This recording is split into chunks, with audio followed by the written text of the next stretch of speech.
Yo, yo, how's it going? This show today is with my homies OC and Verde. They are two producers from the north of England. Known them for years and known them before they were doing OC and Verde.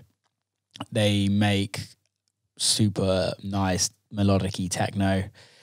Been playing their stuff for a long time. They're good mates of mine and I loved having this conversation with them. I hope you enjoy it. Now then. How are you? Good, mate. How are you? Not so bad, mate. Not so bad. So, I didn't realize it was just audio. Here he is. Hello. Have you just woken up, Ben?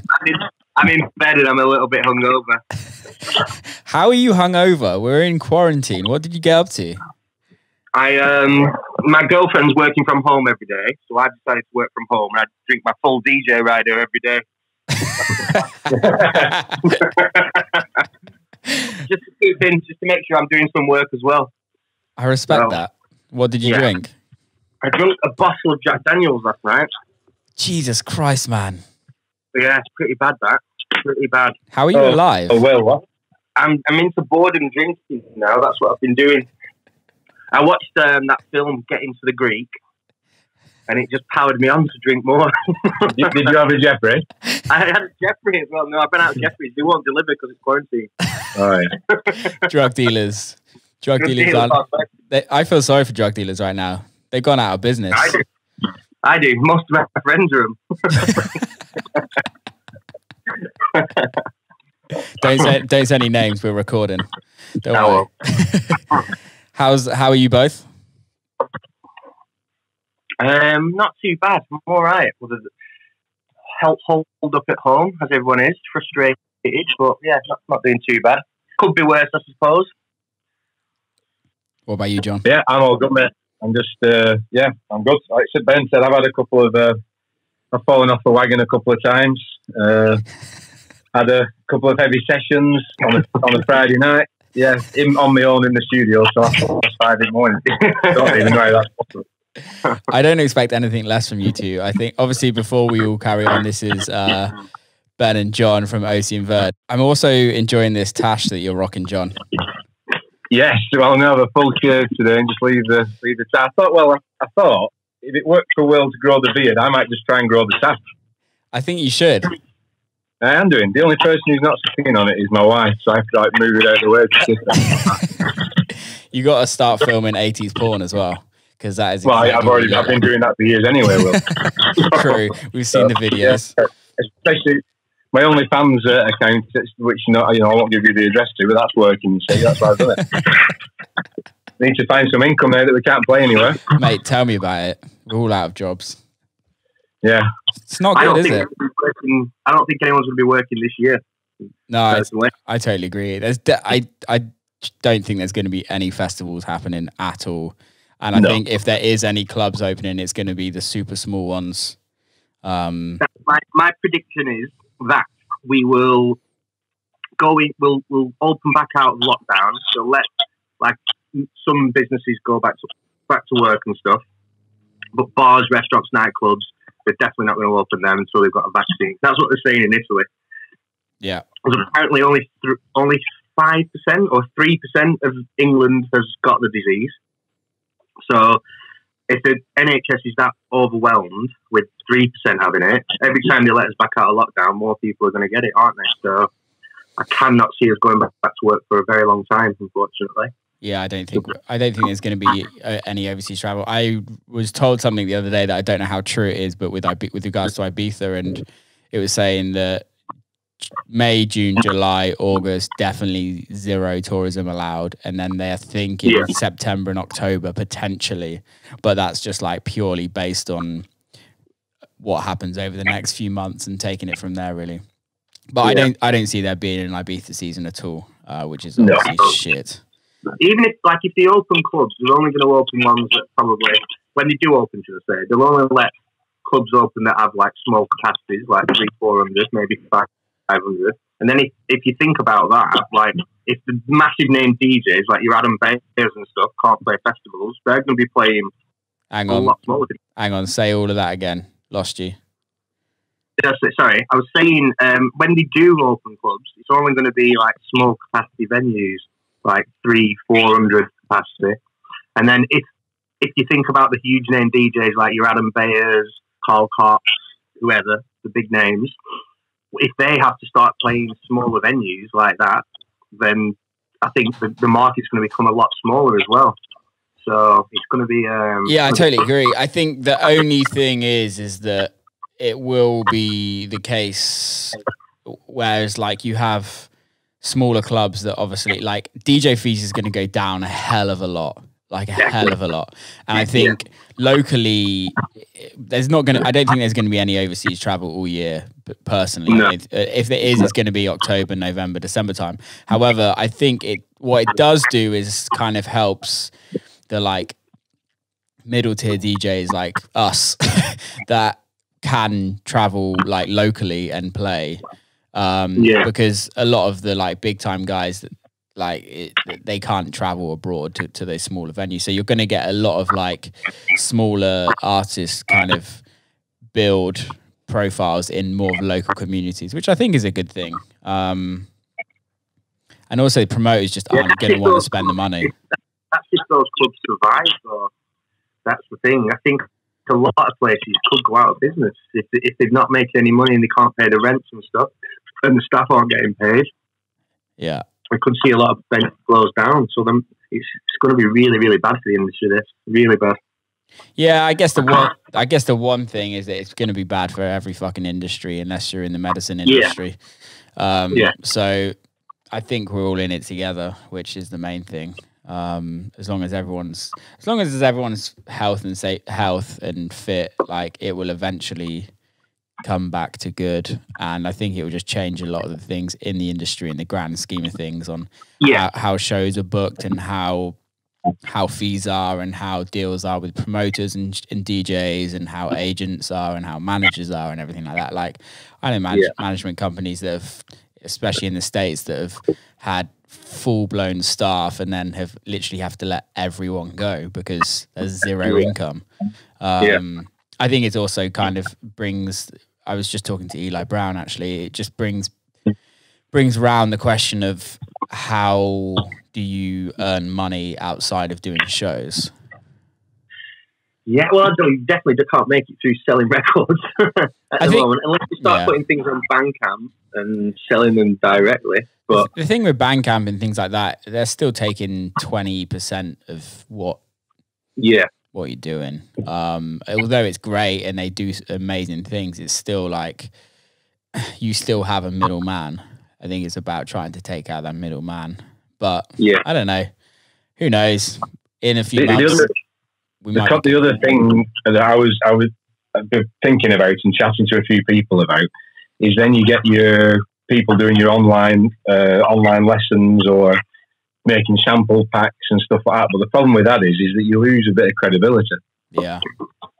You know, if you're selling sample packs and doing online tutorials and stuff like that, you do lose a little bit of credibility. We've broken down a couple of tracks before for future music and stuff, and that's not that bad. But if you start doing it for some of the big name sites and you're just doing that all the time, you just become known as a teacher. Yeah, totally. I think there's different ways to do it. I think there's really interesting ways to do it. It's like I said, breaking down tracks is cool. Well, it's like better than just being a teacher. But I also think it's like, again, it's like, let's say for instance, like look at Deadmau5. He's been like building his Twitch and YouTube stuff up for years. He probably earns more money than you and I and about 10 other DJs put together just off his Twitch. Like, but he's not teaching people. He's just streaming, doing his thing, if you know what I mean. And then you kind of look at the masterclass aspect is like where something's really well filmed and looks really well done. And it's kind of teaching, it's kind of a story rather than just teaching like on YouTube. Yeah, no, they're brilliant, but you wouldn't get like, so I've watched the Hans Zimmer one, for example, but Hans Zimmer isn't then going to do another one on another site and another one on another site. That's where your credibility goes. Yeah. But I'm talking about as a revenue stream. That's what you need to do to make an income. Yeah, totally. So that's what they're saying. You can do one, and that's a nice little payday. That's maybe as much as, you know, a gig maybe. Yeah. But you can't. Once you've done one, that's it. Yeah, once you've done one, that's it for a year, Totally. maybe. Yeah. No, It doesn't work. Yeah, it's not something that you can do. Yeah, good times, man. Sorry? I've seen a few DJs doing like live streams, and they've put on like the PayPal details, and you can donate. Donate, yeah. Like that, but I kind of don't know. No, that's a bit. That's kind of a like bit. busking to me. That like, we might have to do that. Who knows? But yeah, I'm not really. I think it's. I don't really like that. I think there's also like a lot of. I find that weird. Like I was thinking about the whole subscription thing because, like, obviously we all make so much music and we all have so much music that's just never going to be released and it's never going to do any good. It's just going to be there. It's just tools for our DJ sets, if you know what I mean. And some of them aren't even that, but some of them are actually good enough to be released, but it's still never going to be released. So I thought about like subscription services and stuff like that and kind of doing things like that. But then you also, I think that's great if you're not in a time when no one's in work, but you can't be asking people to like give money to you definitely. when we're all out of work. Not all, like we're probably in the best situation than most, if you know what I mean. We're lucky enough that we have a roof over our heads and we're not living paycheck to paycheck necessarily. But yeah, I think like when you start asking people, you're like, I feel a bit weird about it. Even asking people to buy merchandise and stuff like that, it's like, well, a lot of people don't necessarily even have like. I think in the UK we're different to America. I think in the UK we have a lot more government support, but in America, like I know people that are just like can't even afford to buy their shopping, and you're like, what the fuck are you gonna do? It's fucking shit. Yeah, it's really, really bad for people out there. Like the people that are working as well, they're putting their lives at risk every time. You know, they go out to work. So, well, if you vote for Donald Trump, that's kind of what you get. Well, if you vote for Boris Johnson, that's what you get as well. Yeah, well, yeah. I think I'd rather have Boris than Donald at the minute. Yeah, to be fair. To be fair, like I'm not a huge I generally vote Conservative just because I'm a Southerner, unlike you fucking Northerners up there. But I wouldn't ever vote for Boris Johnson. But I don't think he's doing a bad job. If at the end of the day, I think I do. I think he's doing a horrendous job. I think it's getting worse. I think they were far too late putting us on lockdown. Me and John were in Argentina and Chile the weekend before we went on lockdown.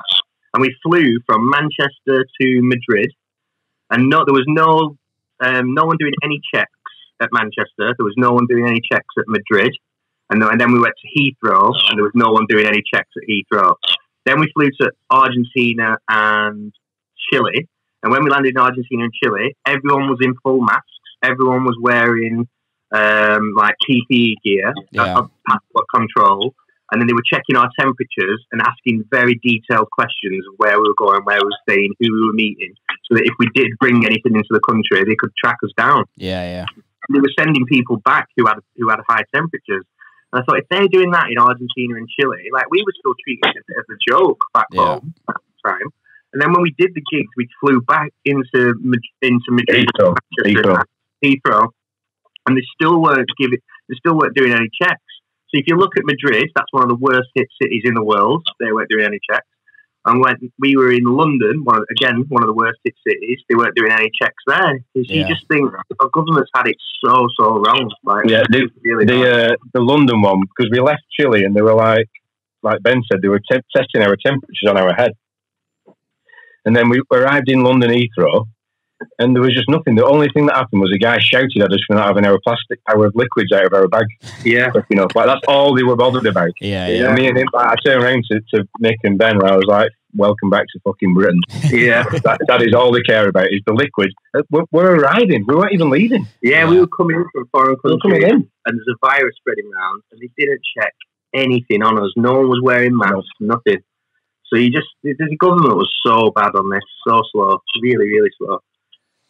But anyway, let's not get into politics. No, I came back on the Monday. I had to like get like a last minute flight back from the US to the UK.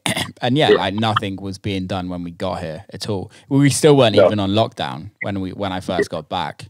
And I don't know. I'm trying to be positive about it all because I don't know. Yeah, it's just a strange time. Yeah, strange time. Definitely. How's things how's things going with the new single? You got Magicians of the Gods, right? Yeah, it's number 7 on Beatport top 10 techno or whatever. But it's a weird one, isn't it? Because we've had that track come out. That's Beatport top 10. Then we launched our own label with our track Only Human. Yeah, that went to number 11. It was gutted we didn't get top 10 with that because it was our first release on our own label. Yeah, but again, like it's kind of irrelevant, isn't it? Like you're getting your music's doing well, but it's completely irrelevant because normally how well your music does is how busy your diary is. And we had a full diary for this summer, and then obviously we've just had 2 tracks that have done really well, had great support, so that would have added to the diary. But now it's like it's just we're putting music out for people to play to the bedroom walls, so it's kind of I'm not really that fussed about the music at the moment. I'm not really listening. I'm not even paying attention to it. So it's kind of a bit of a strange. It's strange because I know that when this first all happened, I know Spotify kind of went down in streams, but now I think it's back up and radio went up because obviously people are at home and people, especially in the UK, people want to actually listen to radio a lot more because you're kind of being part of something. But I also think I think music is kind of key right now just for generally people's sanity. So I think it kind of still keeps a norm.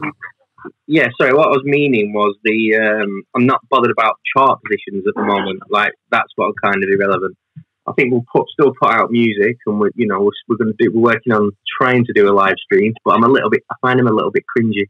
That you're just standing there dancing on your own. It's so weird, isn't it? It is weird, yeah. I'm not really into it. Everyone I've watched, there's a couple that I've watched that are all right, and then a lot of them I just like, it's really cringe watching. I can't watch them. Yeah, it's the DJs that are still doing the hand movements. Yeah. Which I know if I was to do one, that would be me. Yeah. I know I would, and I'm not prepared to put myself through it. I know I'd have a few drinks and I'd be just going, woohoo, yeah, put me on. It does look very cringy, so I don't know.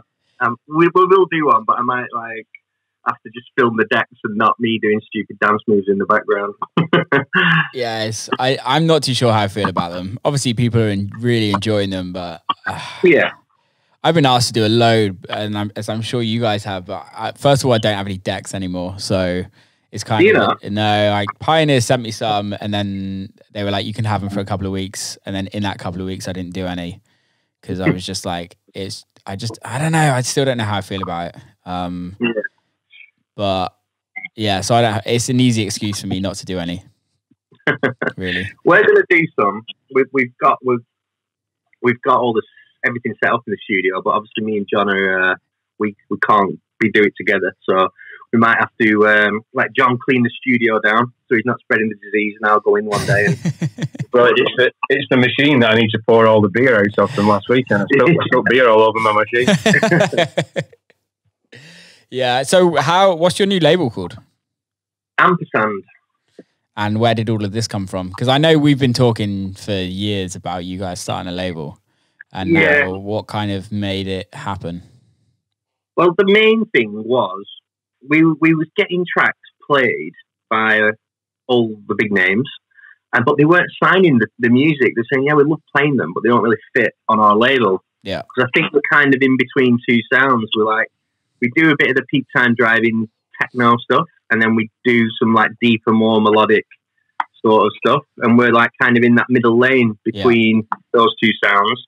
And there's not really a label that caters for that. So we thought, let's do that with our label. So the first track we put out is Only Human. And that was like a more peak time banging track. And then the next release we're going to put out is a lot deeper and more melodic. So we're just going to kind of straddle both of those genres if we can. Are you signing anybody else, or are you literally just releasing your own music? We're going to sign other people. We've had quite a few demos through, but we're going to be super, super, super picky. Like, we're not going to be one of those labels that just bangs out a release every 2 weeks. I hate that. I hate that so much. Yeah, we get bombarded with labels like that, and the quality of music's just so crap. And I think people have given up when they start doing that. They're just putting out anything, unless you're one of the big ones who's getting spent, top music off the top artists all the time. But people that just have small labels and they're just banging out anything constantly. I disagree. I still don't think that there's. If you're releasing every 2 weeks, I still don't think you're getting top quality music. True. No. Yes, no, Really true. don't think. I don't think there's a single label out there that releases every 2 weeks that every record is a fucking slammer.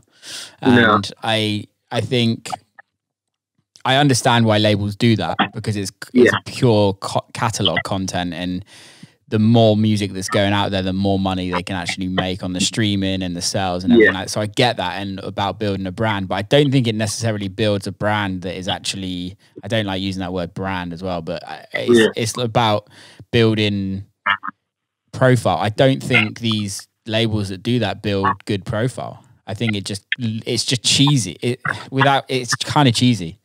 Yeah, no, I totally agree. I do agree with that. There's some labels that don't release that often, but when they do, I always want that track. Yeah. Like, there's quite a few labels that do that, and those are the labels that we aspire to be, really. So we've had, since we put our demo email out there, we just get in tons of demos every single day, and there's not one yet that we think that we're going to. There's a couple that have been very close. So with the artists that have sent us tracks that we do like, that we think are good B-sides, we're trying to push them to make the A-sides that we want. So I kind of like that we're dealing with artists and we're trying to push them a little bit further to deliver. How do you feel about that, though, with like labels that, like, I don't know if you've had it in situations where they're like, oh, we really like this, but we kind of want it like this, or we want you to change this and that. How do you feel about that? Well, we've had that with Clarke, because we've done a few tracks for Cave at Clarke, and he's the most fussiest guy we've ever dealt with. And at first, it was a bit like, oh, no, this track's really, really good. But at the end of the day, it's not his sound that he's pushing. So we've had to make changes we've got a track coming out on there called Beetlejuice. It's coming out, I think, in June. And he actually changed the arrangement of it. He said, right, I don't think like the breakdown should be here and this, that, and the other, gives a lot of pointers. So we were like, all right, let's listen to what he says and do it. And we changed it, and the track is actually better because of the changes that he made.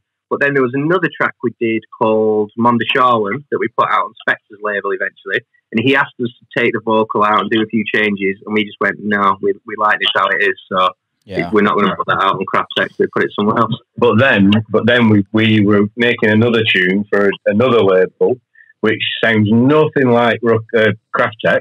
Yeah. We were playing. We went on tour with him and Spectre, and I'd been telling him about the tune during the day and saying that we thought it was something like a bit special. And he said, "Well, I'll see you tonight." And have you've played Gorilla, haven't you, Will? In where? In Manchester. Gorilla in Manchester. Yeah. So where you're playing, there's like a room behind you with like a hole in the wall so they can see through. So when we were playing, like I said before the gig, he said, "I'll let you know what I think. You know what I think to the reaction." Anyway, we played the tune, it absolutely went off, and he was stood up in this booth, and he gave us like a thumbs up, like the guy from Gladiator. So we're just waiting for the middle thumb, and then it kind of went like that. It absolutely went off, but it's not a tune that you would ever have put with Clarke. Yeah. Not at all, but yeah. That's us doing our own thing, and someone liking it. You know what I mean? So there's two. You shouldn't make tunes for labels. I think that's the thing that like I learned pretty early on in my career, like when Big Booty came out, and then like Jamie Jones was playing it, Eats Everything was playing it, Seth Troxler was playing it, and then I was like, oh shit, I need to write Hot Creations music. And then I did like 6 months of giving up music because I couldn't make any music that I liked or anything like that, and no one would sign anything. And you're like, okay, maybe I just need to make music that makes me happy, or like this Will Clarke. That's exactly what we do with ours. Yeah, and that's why sometimes you'll have the problem where people don't sign it very quickly, because it is you. It's you. It's not made for them. It's not that the music's bad, it's just it doesn't work for them. They might still be playing it, but they might not sign it. And that's why we started our own label, really. Because we had a lot of tracks that we've got loads of tracks that are just sat there. Yeah. And when they're not signed, but we still play them. So we're just like, and they go off. Then they go off when we play them. So we just thought we need our own label to get this stuff out. It makes sense. It's pretty much exactly the same reason for me. Like, You Take Me Higher, I was like, there's not a label out there that I feel will do it justice. That's so unique, that sounds. I said, when you sent me that track, I said it sounds like sort of gospel techno or soulful techno in a way. Yeah. And so then there isn't a label that does that. It's the same with Hallelujah. And it was just like all the records. How did you get that cleared?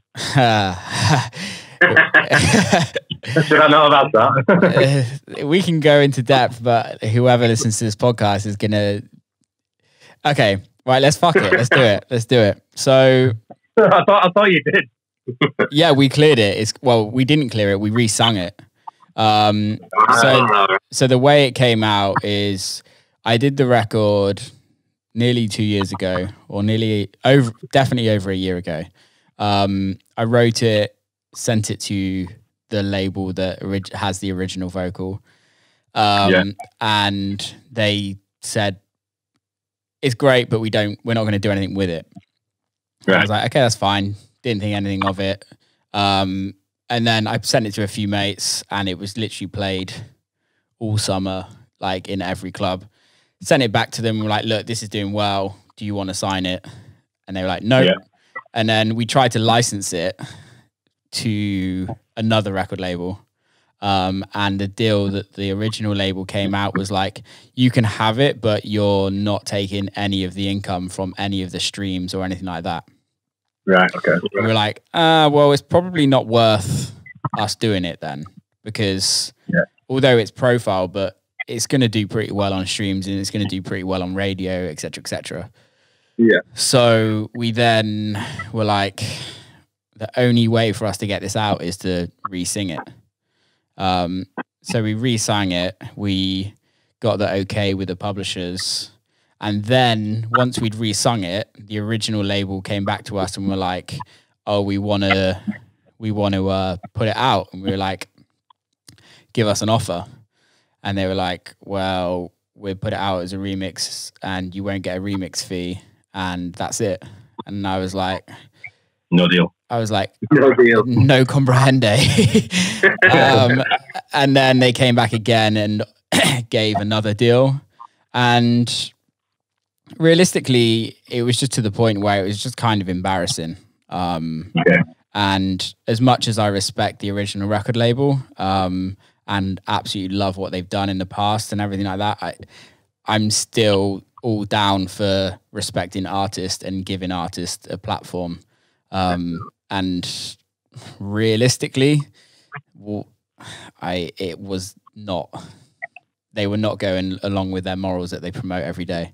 But we know which level, but with so yeah, we also this is probably not the best thing to. I can't go into too much detail because it's still going on. But we had a few frets as the release came out, or as they saw the release came onto Beatport. But yeah, I believe it's all sorted now. It's still going on until this week, but it's all sorted now because the original record label don't own the publishing, so it's owned by a couple of other people, which is all okayed with. So yeah, without going into too much details and talking too much shit on people, that's kind of how we got it done. But I'm glad it's done because like so many people were playing it, so many people wanted to hear it, and it just got to the point where it's like, it's stupid if this doesn't come out, really. Yeah. Well, as a testament to the track and obviously to you guys and the person who sung it, I thought it was the original sample. Yeah, I did. Yeah. And I've listened to it a few times with headphones, so I thought it was the same singer. So I think that was all the actual issue with the original record label was that they couldn't tell that it was actually a resung. But we got Cal from Replay Heaven to do it, and Replay Heaven are I've worked on them with a couple of projects, and I don't know how they do it, but they source artists that are just insane. And like the girl that sang it sounded just like Candy Staton, to the point where when I put the record out, Candy Staton like commented a love heart on my video because I think she thought it was her. Yeah, well, I did, and like I said, I had headphones on. I was walking, and so you can hear everything. Yeah, it's really and well I thought done. that was, I thought it was the original sample. So if you listen to them, like if you listen to the vocals like by themselves without any processing and like just with no music, you can be like, oh, okay, there's a few things that isn't the original. But yeah, it was done super well. So I'm happy it's out, man. I'm so happy. Cool. That's cool, but did that one get essential new tune? No, that one didn't. That one hasn't had much love on radio. Pete did play it. Annie didn't play it. Danny didn't play it. I think we've got Mr. Jam coming this weekend. Obviously, this podcast isn't going to be out on time for all of this. But I don't know. It's slowly climbing up the charts, but the streaming's done really well. I was just streaming is all that matters really now. So like radio play, obviously we had a lot of support off Radio 1 in the early days. We don't really get much played on there nowadays. But I think it's all politics, isn't it, radio now? If you're not paying a big PR company loads of money, you're not really getting played on radio. I don't know. I disagree because I'm not paying anyone now. I have radio pluggers. But for me, I think it's all about. So the deal. You send it to radio pluggers though to get it on. Yeah, kind of. See, that's what we don't do anything like that. Every time we've had music played on radio, it's been because of like when we obviously did Masai with Hot 62. He's managed by the same. Yeah. Anglo management manages Pete Tong, so when anything that goes out on Need Even Sound is going to get that Pete Tong play. Yeah. So unless and then when we did that remix for Eli and Fur, they were managed by Lockett Management, and anything that they put out Lockett Management gets straight through to Radio 1. So I think it's about relationships. If I'm totally honest with you, I'm more go off like streams now. I think if you're getting a good number of streams through stuff, I think that's kind of better than going through the PR teams to. But then, to exactly the same way as the people that curate the playlists. That's your new radio. Yeah. So you've got to have the relationships there to get the massive numbers of streams. Yeah. Exactly. I think if you think about it, like with let's say for instance, all we have is now my label. Like I wanted to make sure that all of those relationships were put in place before I released a record, if you know what I mean. I could have released You Take Me Higher on any other label and it not done as well as it did. Because a lot of other labels don't put the time and effort into building those kind of platforms and building those relationships. And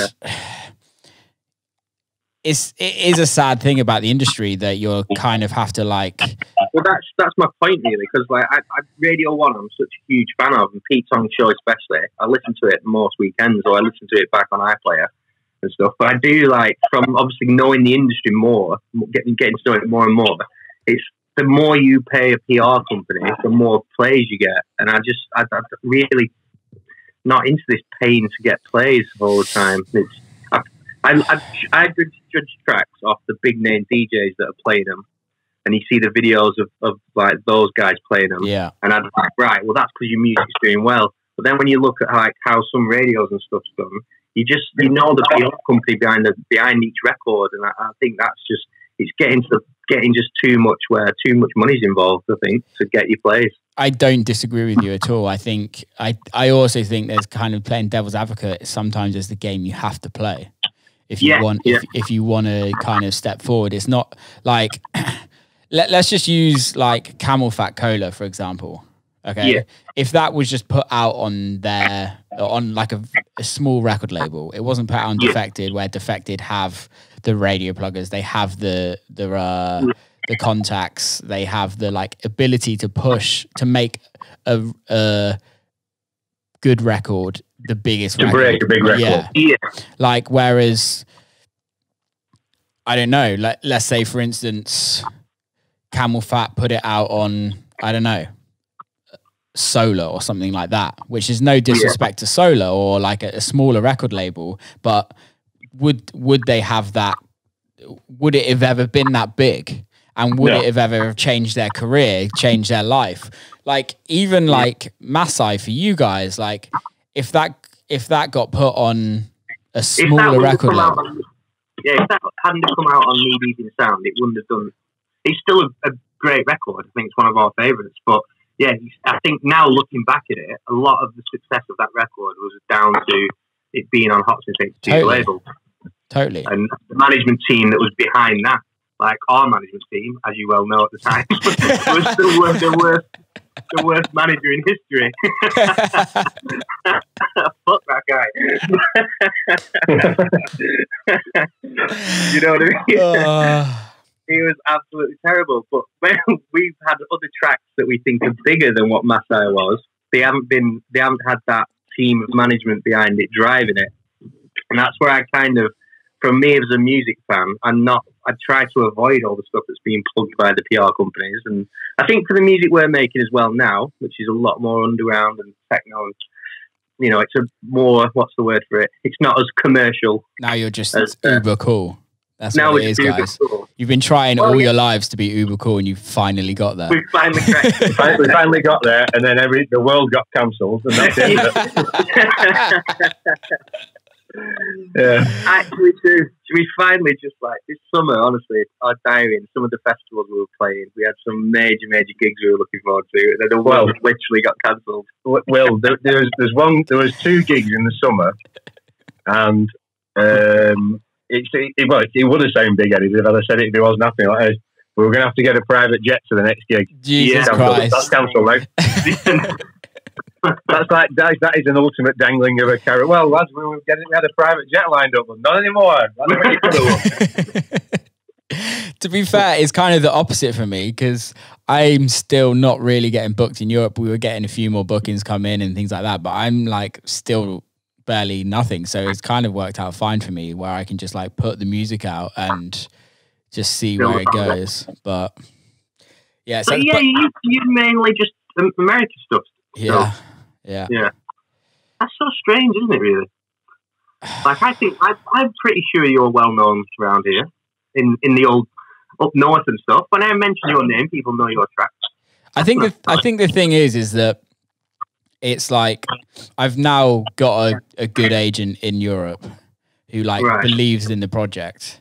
And I just don't think I've ever really had an agent that really believed in Will Clarke project. I think they just kind of took you on and then just cracked on and didn't do anything. But I also think like my music's changed a lot over the years. So I think now it's like last year was a year of trying to get my sound so people get it in Europe.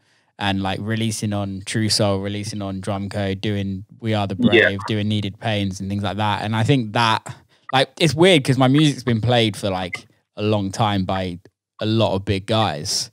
Yeah. But you still can't get the little promoter in Manchester to kind of get that, because you're not cool. You're not the cool artist, the hot new thing, if you know what I mean. But I think a lot of that is down to what agency and what management you've got as well. So like, I think it's obviously all politics, isn't it? The more we get into the industry, it's more about managers and agents that it's the gatekeepers, isn't it? Yeah. Like the music can be very secondary to that, which is the frustrating thing about the business, really. Well, I think the music is your business card now. Yeah. It's like, okay. But I guess like, when has it not been since we've been working in the industry? Like, if we really think about it, like vinyl, I don't know, I know you guys played on vinyls just like I did, but like, were you writing music? Were you selling music when it was the vinyl days when you could actually make money? No, I wasn't. I was, but again, I had to speak to her. So I did a couple of like French house tracks, and then this label wanted to sign them, and then but you had to sign like deals where, because they obviously had to pay for the pressing. Yeah. So basically, it was like the old-fashioned record label. They were giving you a loan. Yeah. And if you didn't sell them, you had to pay them back. Yeah. So it was like a case of. I think there was a time though when we first started out where you could make a track and it could blow up like just one track, and that could change your career. I think that still happens now, though. Do you think? Yeah. I don't. Not in our world, I don't think. I think maybe in the more like your house music, vocal sort of, that Camel Fat sort of sound, I think you can. But I don't think you can do that in techno anymore. Look at Rebuke. He's put out quite a few records though. But that was all off one record. He was like, all right, I'll rephrase that then. If you've got to put out. You've got to follow it up, is what Ben's saying. No, but he's got to follow it up. But he's also looked at the management and agent that he's on from that first record. From that record gave him that. Like, obviously, he had the manager from the beginning. And he's been managed by him for years. Has he? Yeah, like I know Ruben pretty well, and like he's been managed by Paolo Mojo for years. Right. And he didn't have an agent in the UK, and he didn't have an agent in America. But then along came Polly came out, and it got him the agent in the UK, and it got him the agent in America. Then he got a release on Dirty Bird, and then he got a release on Drum Code. Like, but nobody knew. Like, I was talking to Ruben, sent me Along Came with Polly before it got signed.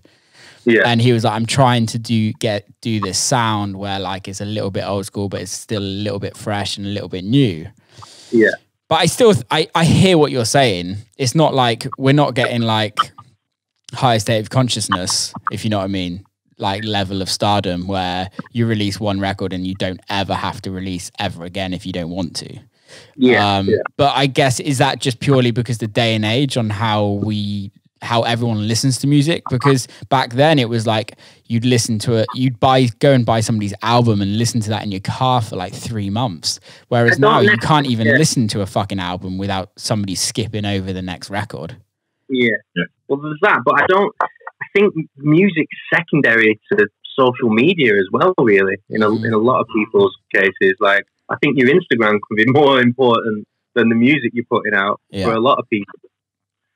So, I don't know. It's weird. It's a weird... we just keep trying different stuff. For us, it's always about the music. I can't be into one of those people that's going to start taking selfies every day and having to have a fucking professional photographer for you. Whoa, you're dogging well there. You're dogging well.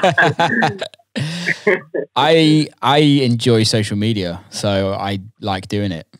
I think that's the thing, is like I don't have an issue with it. So, but I hear what you're saying. I don't have an issue with it, but I'm not like I'm into people's music. I'm not that fussed about what they're doing on social media. But I also think that comes down to, and this is kind of a conversation that I've had before, is like, what is underground?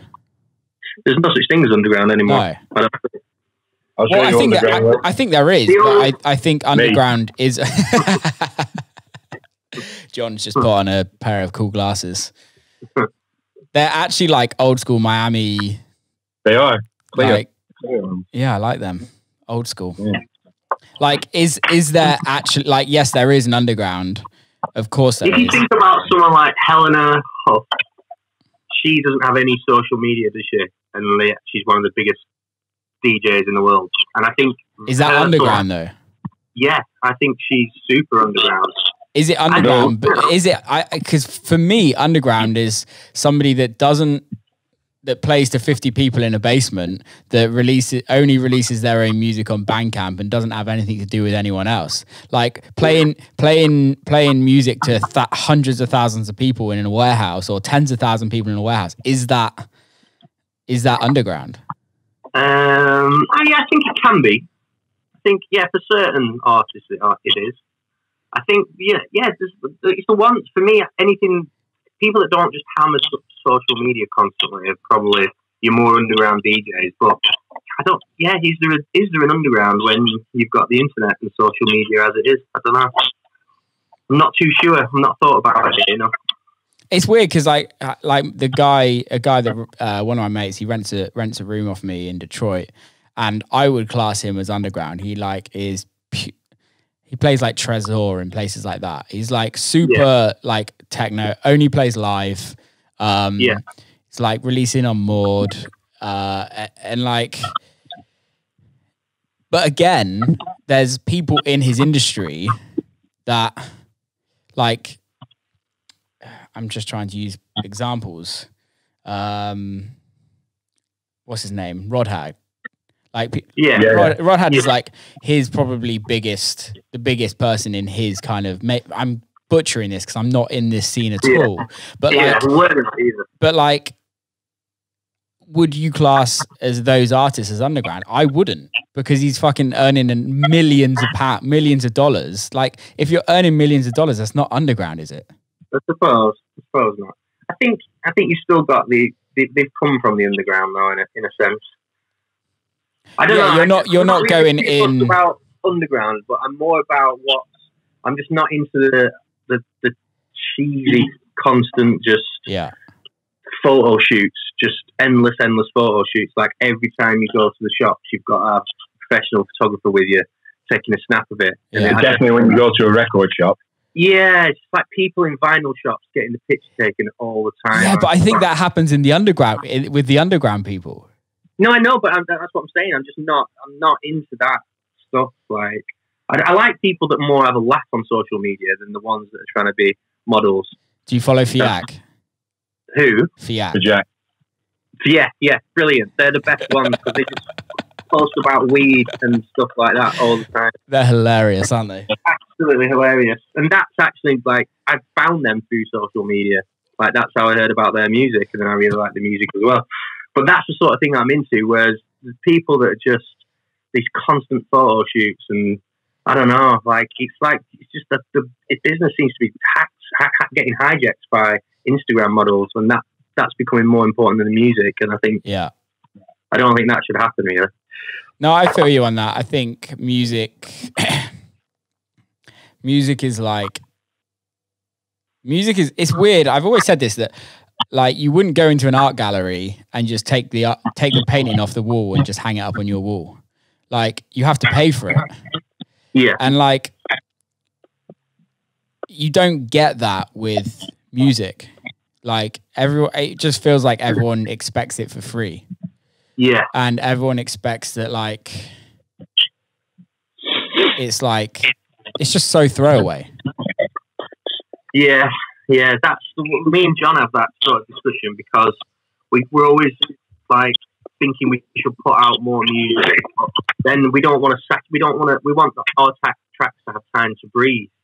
Yeah. And people get the most out of them. But when music has become so throwaway, you also feel pressure that you've got to just keep constantly churning stuff out. Yeah, and then you have like the algorithms of like Spotify, and it's like you have to release something like every like 4 to 6 weeks or 4 to 8 weeks for you to then just keep your followers like knowing who you are and like what you're up to and shit like that. I didn't even know that. I didn't know that.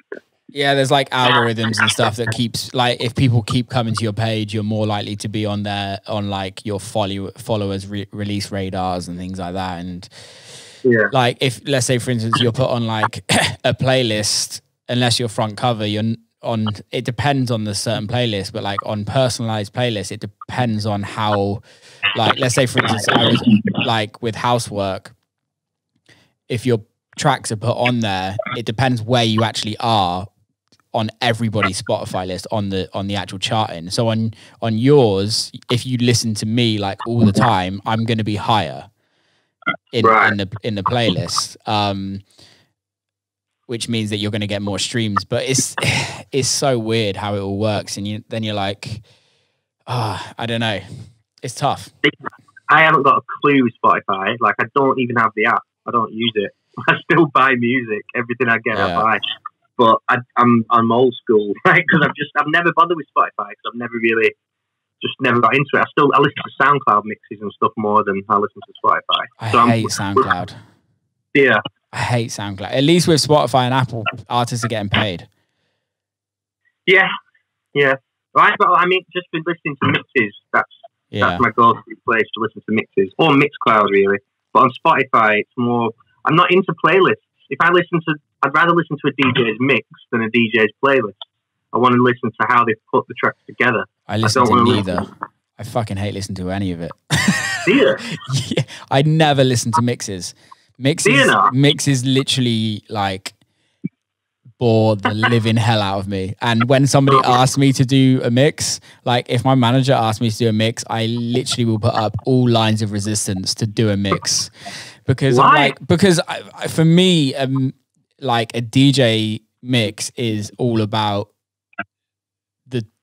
the setting and what you're actually doing at the time and how people are listening to it and kind of how you're reading the crowd and all of that. You know that as a DJ, if you know what I mean. Well, yeah, but I disagree with that though, because I love doing mixes and I love listening to mixes, and the reason sometimes I'll make a mix for people to listen to in the car sort of thing for a long drive, or I'll make a mix where I think if you're going to the gym, this is a good one, like to get your head down and lift some weights to, or something like that. Like I kind of structure mixes thinking about that, or we'll record a lot of our own sets live and put them out. I love putting. I prefer to listen to.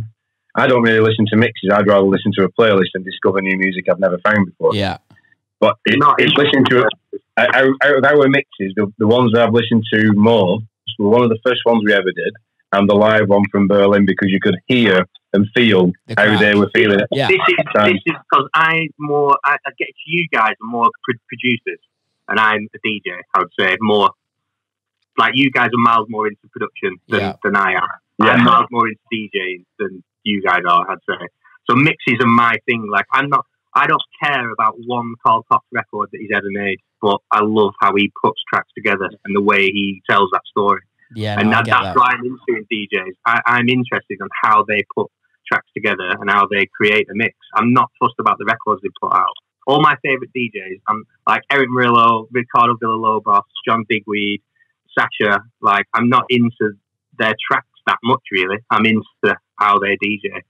And that's probably an old school way of looking at it. No, I respect that a lot. It doesn't really mean that much to me. Mixes mean a hell of a lot more. No, I hear that, and I'm with John 100% on this. Where I'm like, the thought of listening to a mix. If I'm in a car with somebody and they put a mix on, I'm like, mate, fuck off. Like, is it? Yeah. Oh my god. It's not for me. And unless like the only thing that I listen to as a mix is if I can actually see it live. And you can see like people vibing in the club, but still, I'm still not that into it, really. I like I said, the live one we did from Berlin, and you can hear a guy at the beginning go, "Fucking hell!" And I'm like, that was it was a really good one to listen to, because you on that mix somehow it just seemed to have the atmosphere in the mix. Yeah. I suppose because that place is absolutely fucking mental, I guess. Do you not listen to Essential mixes or anything like that?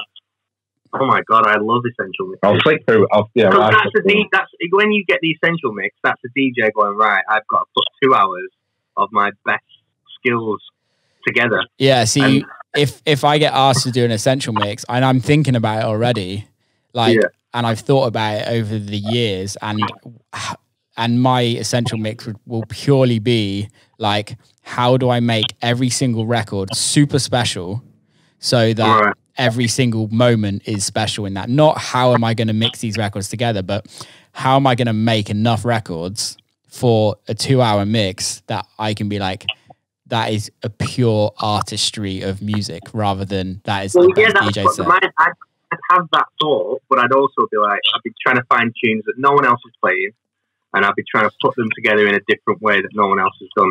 And get some I guess it's just like different ways of looking at it, isn't it? Different horses for different courses, eh? It is, yeah. But yeah, I think I've thought about the Essential mix for a long time, and I'm like, I want to write 2 hours of new music for it.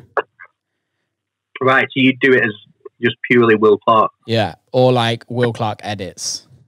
Right. See, that's yeah, I get that. That's a producer's way of looking at it, I would say. Whereas I'd be like, I want to be a digger and pull out the records that no one else has heard for stuff like that.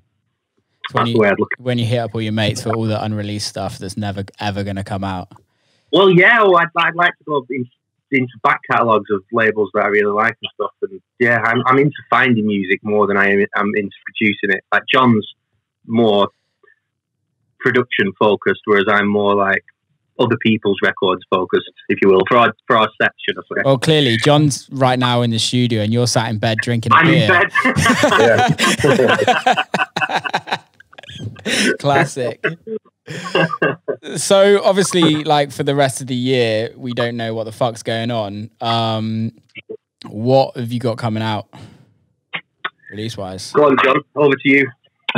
We've got a couple of tracks coming out on Craft Tech. Another one coming out on our own label. But then we're talking to. We've got a remix for Green Velvet as well, haven't we? Yeah, remix for Green Velvet on Bedrock Records. But then we're trying to postpone everything. Yeah, just trying to because the tracks that I mean they're good to listen to at home, but they are made for a club. Yeah. And that's because we're just trying to figure out what do we do? Do we keep hold of these so when it all does open, we just put them like it? We're trying to play it quite strategic, really, because we're like, if we put out all this music now, some of it is our best work, and the track that we've got coming on Craft Tech, which I'm not even going to give the name away of that track yet, but it's the best track we've ever made. I'm absolutely in love with it. Like, we've been playing it, it goes off. Yeah. Like nothing else I've seen when we produced the records, and I think we've got a few hits behind us. But I don't want to put that out now when clubs aren't on. You know, it'd be a waste. It'd be a waste to put it out. So I think we're just going to sit on everything as long as we can. We'll still put out music, but I think we've got to time it right. What's the point in putting everything out now when you like you said before, your music's your business card. So if we put out everything now and then the club's open in 6 months' time and all, we've been forgotten about because that music's already come out. So I think everyone's just going to be stacking music and waiting. It's super weird because I literally had a meeting on Tuesday this week with like all my label team, and the next release on a label is a release between myself and MK, and it's a club record, if you know what I mean. It's not like anything that anyone can hear, or it's like got a sample in. Are you guys still there? Yeah.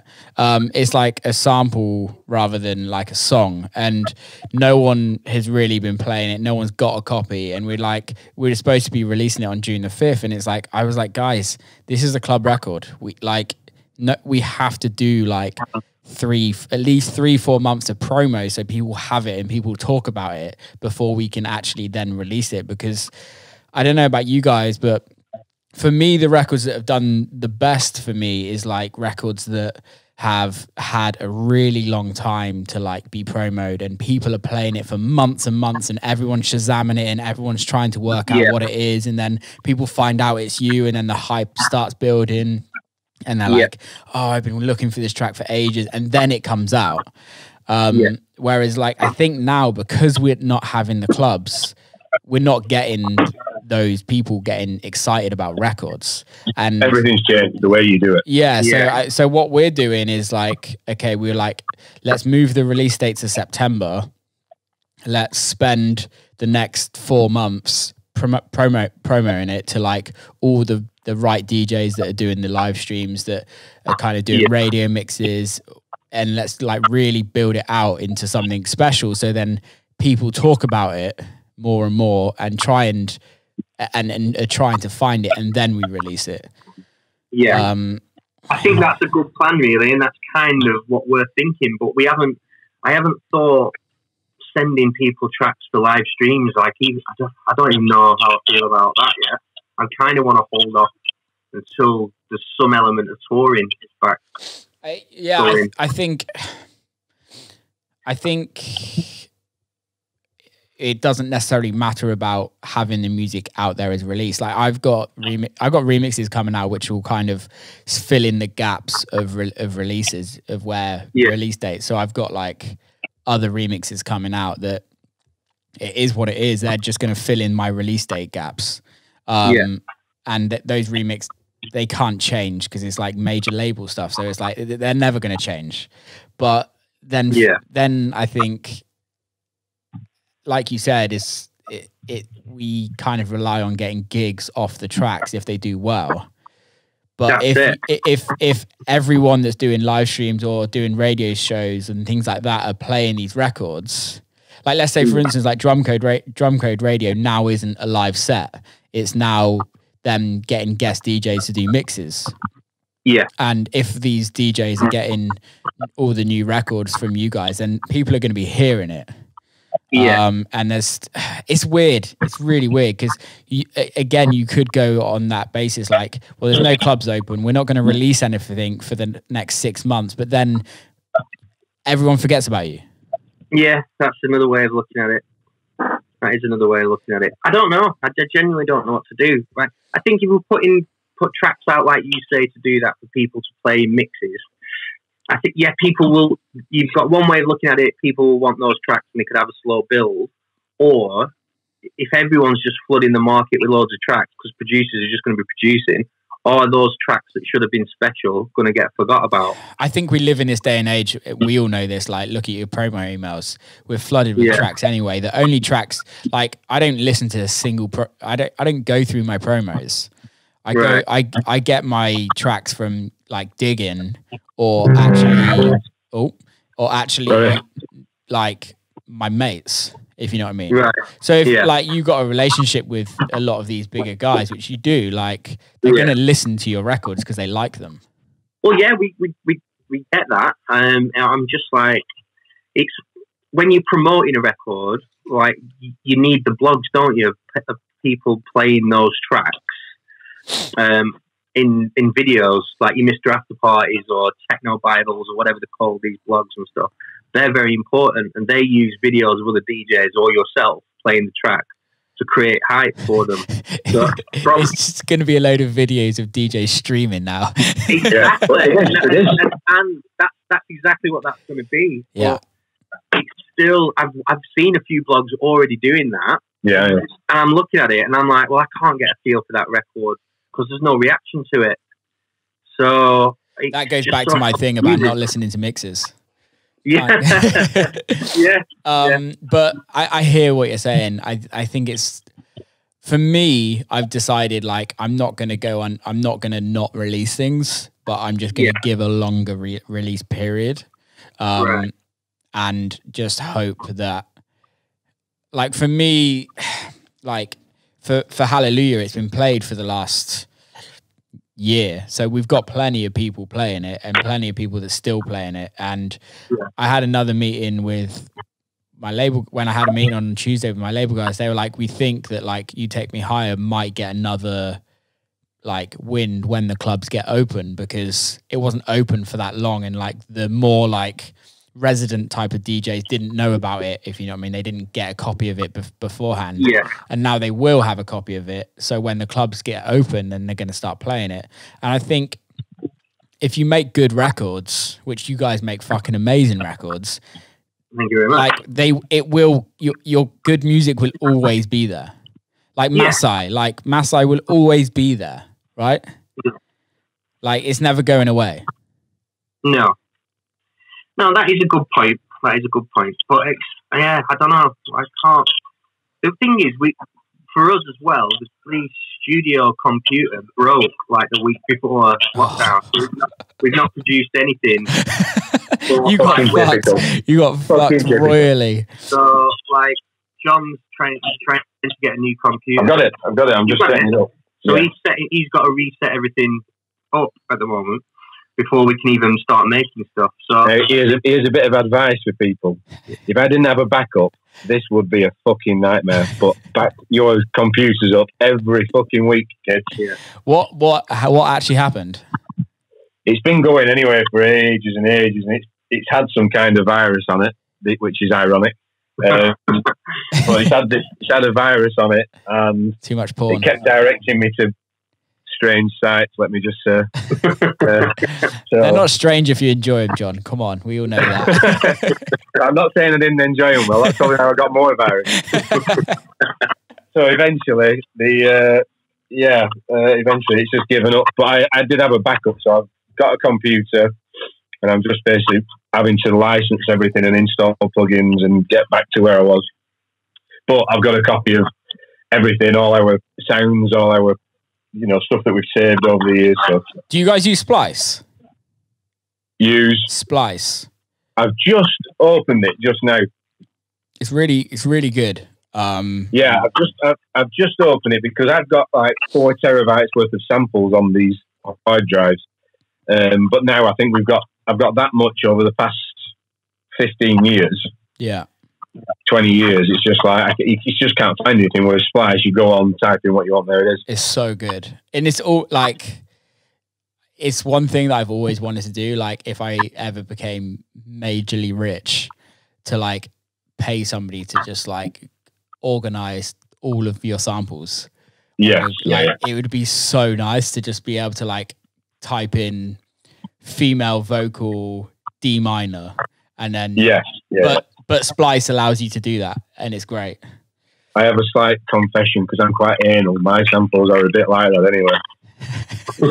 So I'll just go, I kind of fancy like a techno ride at 128. I can find it instantly. Oh, I'm jealous. I've seen your desktop, Will. It's an absolute fucking disgrace. Yeah, I'm kind of like half and half. I have bad OCD, but I'm not like so OCD that it's like makes my life easier. Well, I have terrible OCD. I can't. I wouldn't be able to leave this. Well, Ben's seen me at the night. There's where Ben's seat is. I move it back to the same place before we leave. I can't leave the studio without it being back the way it was. I like that. I like that a lot. My wires are awful in this studio. I'm looking at them now, and they're just like, this is giving me a headache. But I won't do anything about them. Well, this week I'm pulling the whole desk away because we got the new computer. I'm pulling the whole desk away, and I'm rewiring everything from scratch. It's such a good feeling when you've done it. But the thought of doing it horrible. Is awful. Yeah. But my daughter's going to be she wants to clean the skirting boards. She said she'll help wipe the skirting boards, and my wife will do the hoovering. So perfect, mate. That's it. That's what they're there for. That's why you have kids. Get cancelled for that. I hope you're not saying that. Yeah, you're not allowed to say that shit nowadays. I'm going to get cancelled. Make her bring some dinner in as well, mate. Yeah, I will do. Yeah, we'll do that as well. So, what computer did you get? I've got a one of those new cylindrical Macs. The Hoover, the Dyson Hoover. Is that what it's called? I don't know. The Mac Pro. Yeah, that thing. But I tell you what, I never noticed just how fucking loud this old computer was. You were on the old Mac. Were you on the Tower? Yeah, the great. Ooh. Yeah, the cheese grater. That's lasted years. You've had that since I've ever known you. Ever since. Yeah, exactly. Yeah, so I've had a good innings out of it. 10 years, that. And more. Yeah. Is it? Yeah, more. That's good. That was in the old studio. Yeah, so it's about 12, 13 years old, and I've never upgraded it. I've never touched it. Oh. So yeah, the new one. But like I said, I never realised just how loud that computer was. Now I'm sat in the studio, and it is completely silent. It's amazing. They're very nice. I've gone I've reverted back to the laptop, and I'm just doing everything on my laptop. I've even taken my screens out of my studio. What? I'm like literally just on laptop, and I'm loving it. I'm loving it more than anything. We never do anything on a laptop. I struggle like mad. Yeah. Do you write at all when you're like on the road or anything? Never. You can't write if you've got a beer in each hand, Will. True, I forget you lot party 24/7 when we go on the road. We start drinking at the airport and we don't finish drinking till when we get home. In fact, this reminds me. We've got to bring this up. Miami last year. Me? Yeah, you were in Miami last year. I was, yeah. And we were supposed to catch up, and we clearly didn't because of your antics. However, you don't know this part of it, Ben. Right. I got a call from John checking in with you because he was worried about you because he hadn't heard anything from you for a week. And I had a call from like John at like 4 a.m, mate, can you check up on Ben? Because like I've not heard anything from him. I don't think he's all right. Yeah, I hadn't heard anything from him for a couple of days, and I thought, shit, who's in Miami that can help him? That'll be Compass Mentis, basically. Only me. Miami is very close to the Colombian border, so I've heard. Is it? I wouldn't know. Yeah, it's fresh off the boat over there. So yeah, I went out for a good 2-3 day sessions at a time. Then I'd sleep for 24 hours. Then I'd go back and hit it again. It was my first time in Miami, so I overindulged. Were you supposed to be out there this year? No, we weren't actually. We were supposed to be in... Where were we, John? We were going back to Santiago and Chile. How is it out there? I've never been there. Oh my God. Yeah, it's brilliant. South America is the best place. Here's another annoying thing. This summer we had an Australian tour booked in as well. So you're not missing much out there. Sorry? You're not missing much out there. Out where? In Australia. Australia? All right. You're not a fan, Will? Don't get me wrong, I love Australia and I love Australian people, but it's my least favourite place to tour. Right. Well, that would have completed that. We would have done every continent this year. Really? Would have been. Yeah. You'll be out there. You'll be out there next year. You'll be fine. Hopefully, right? Hopefully. Yeah.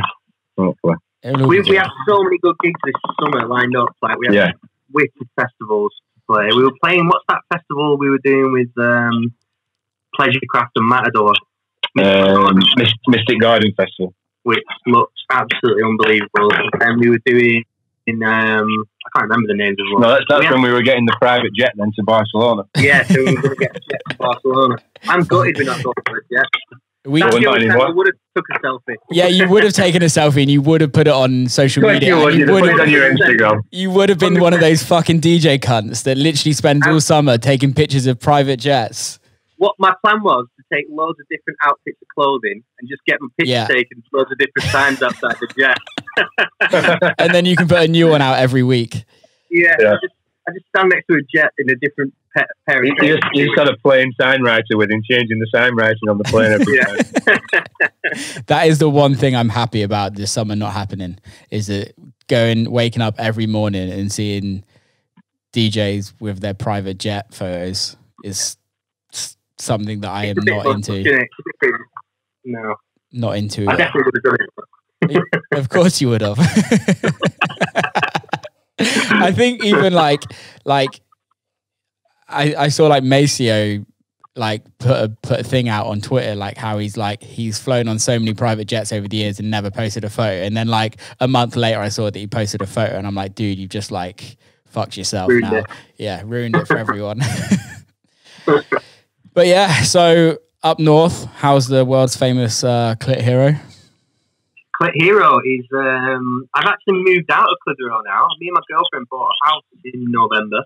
So I live in a town called Clayton. Nice. I'm in the slums now. I was talking to one of my mates the other day on the phone, and she's American, and I was talking about Clit Hero, where you live. And she was like, why is there so many weird places that, like in the UK, like named after weird things? Because like the village next to me is called Cock Lake. And it's like, why do we have these things in England that like Clit Hero, Cock Lake? And I'm sure there's some pretty awful names as well. Wet Wang. Where's what? Wet Wang. There's a town called Wet Wang. Where is that? I think it's near Gloucester. Is it near me? We once did a gig on a street called Bell End. Yeah, we did. Yeah. Wet Wang is in Yorkshire. Sorry. Oh, it's up your neck of the woods. Yeah. Right, lads. Let's wrap this one up. Okay. So, how does everyone follow you if they want to follow you or check your music out?